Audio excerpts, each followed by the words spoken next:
I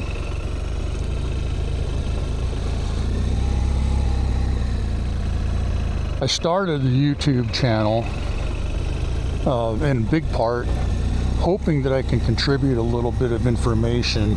There's a lot of channels out there doing a lot of the same slow speed stuff, and I don't want to just regurgitate the same old stuff over and over, though a lot of it is repetitive.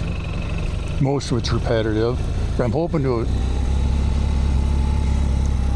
give a little bit of extra information that maybe is getting dropped between the cracks with other people.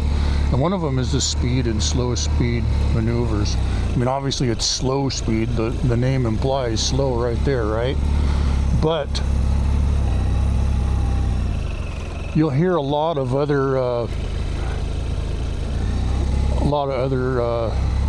YouTube channels will say, oh yeah, slow speed skill is 10 miles and below, or 15 miles per hour and below, or you should be going this speed when you're doing full lock, or that's all crap. And simply because, for two reasons. One, the actual speed, the specific speed you're going is going to be specific to the motorcycle that you're riding, not all motorcycles. It does vary a little bit. But more importantly, because the last place you want to be looking when you're doing this stuff is at your dashboard.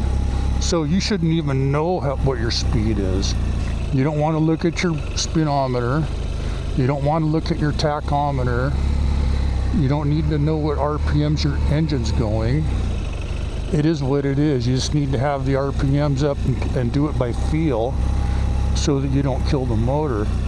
I mean, if you're driving down the road and you pull up to a stop sign like this and you're in traffic and you want to get going again, you don't look at your RPMs while you're letting the clutch out to figure out what the speed of your engine is. You do it by feel. It's the same thing with slow speed maneuvers. You just need to get the feel of it. And definitely don't stare at your instruments while you're doing this stuff. So,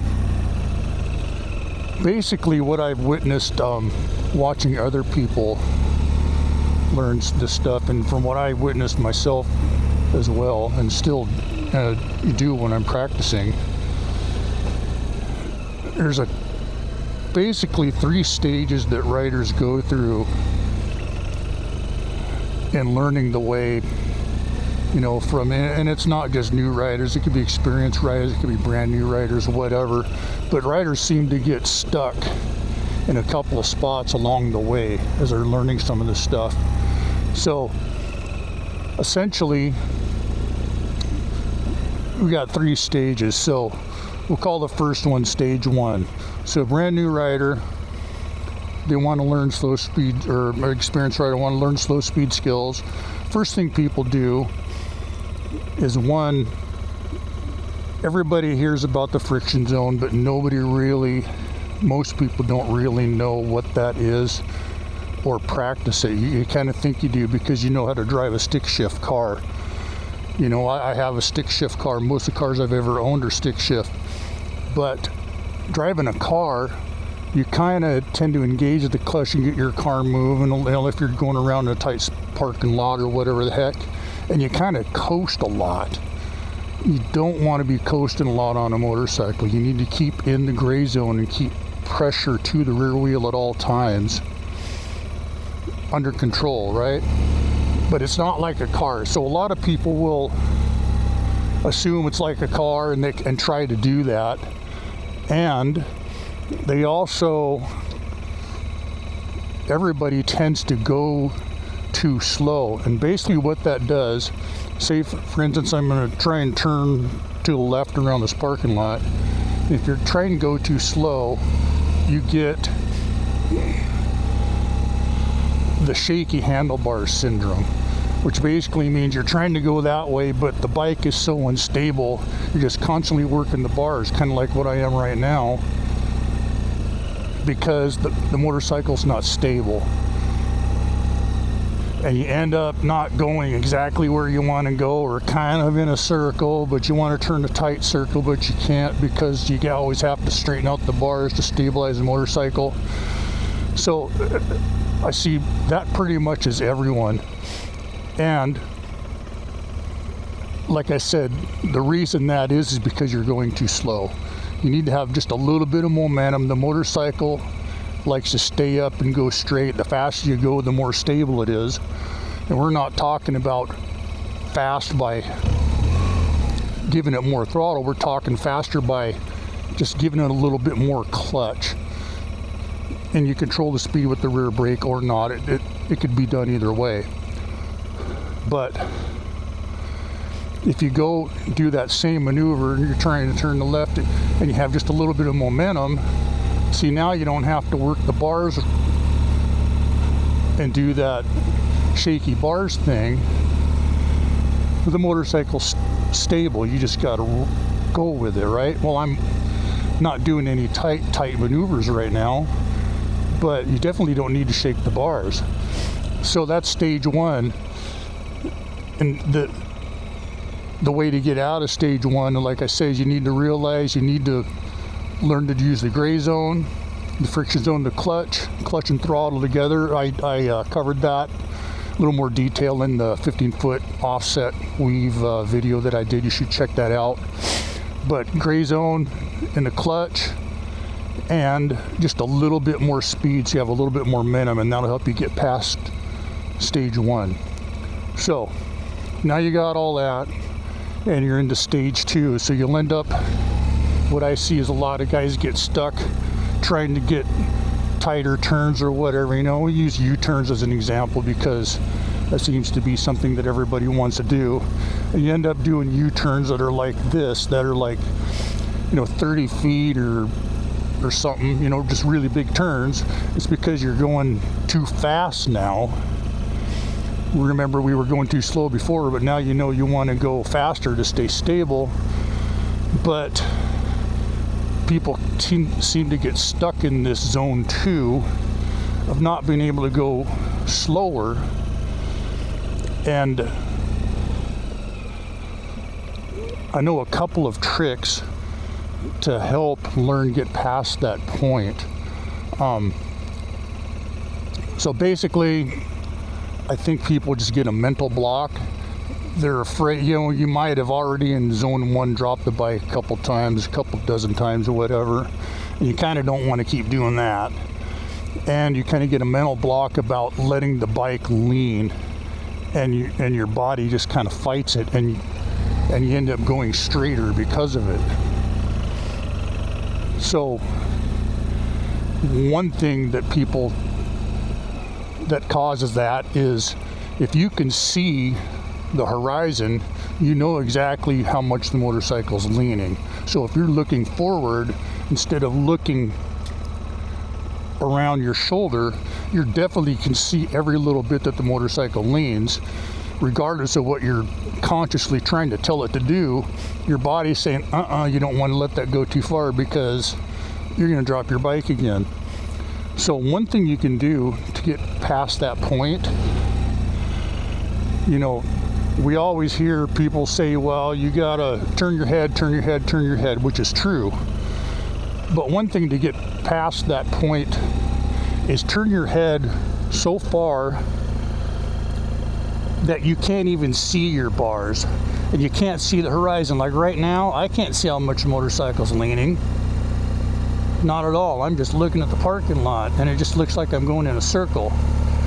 And I'm not leaning that much either, but this lets you get past that mental block. Turn your head further than what you need to. And after you get the feel of it, you don't necessarily have to turn your head that far. This is just a training aid thing. One other thing you could possibly do that helps you get past this little step in zone 2 is, and you definitely don't want to do this all the time, this is just a training aid, is when you're going in a turn or a circle or a U-turn or whatever, concentrate looking at a spot, kind of like the focal point of your circle. Is it a spot in the pavement or whatever, or maybe a little area in the pavement, and you can just, since you're focusing on that spot, you're not looking at your lean angle and your bars and all that. You are target fixating on a spot, which is not a good thing, but this will help you get past that stage 2, and once you get the feel of it, you don't do that anymore. We need to look where we're going. We need to see what's going on around us. This little parking lot right here, there's not a lot of traffic coming in and out here on a Saturday, so it's pretty slow. But in the real world, we can't be target fixating on a spot in the parking lot, or not looking where we're going by looking way over here, because we might just be doing a left turn. Well, you don't want to do this if you're doing a left turn.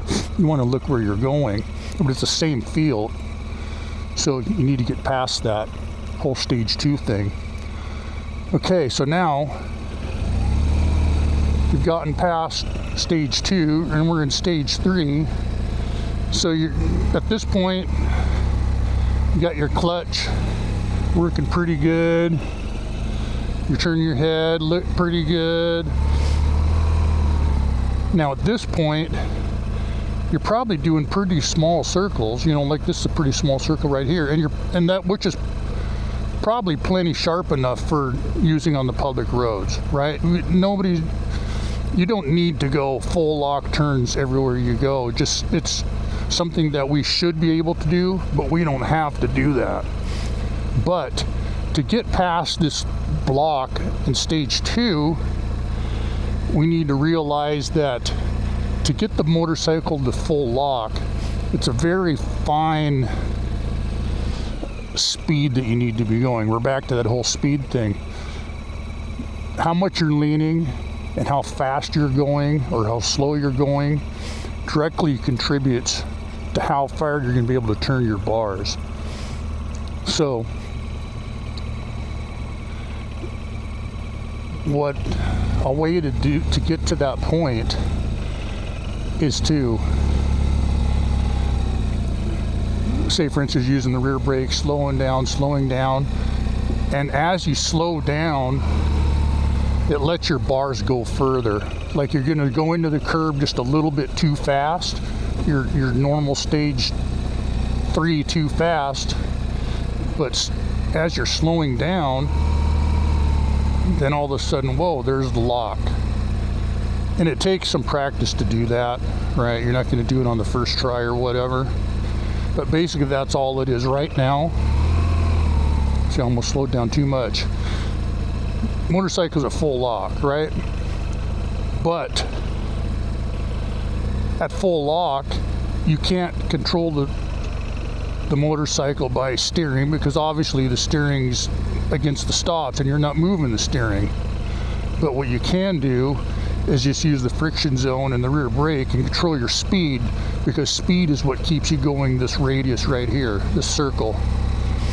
Now, be cautious of slowing down too much doing this, because if you slow down past here, you can't catch it by turning the bars, by counter steering into the corner to straighten out the bike, because you're already as far as you can turn it.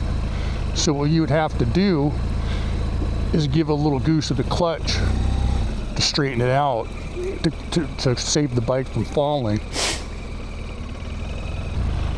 So a way to work up to that is, like I say, just go into the corner a little bit faster than what you think you need to.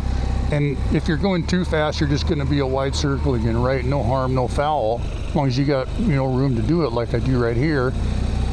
But if you're slowing into the corner, it might even be like just the very end of the turn that you get into full lock. But that'll give you an idea, a feel for that speed that you need to be going to make it do a full lock.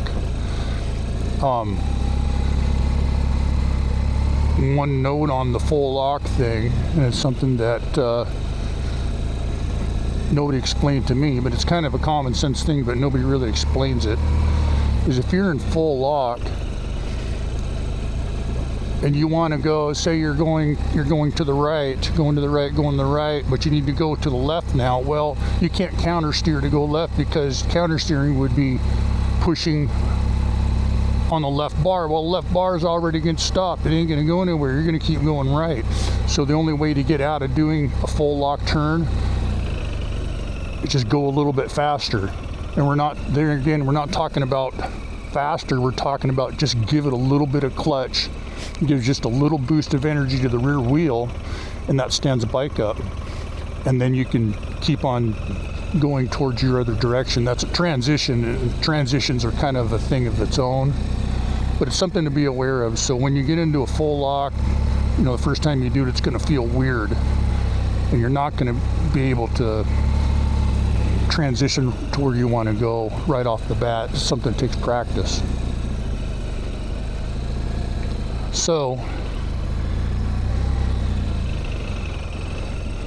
it's really not all that complicated, but it does take practice, takes some time,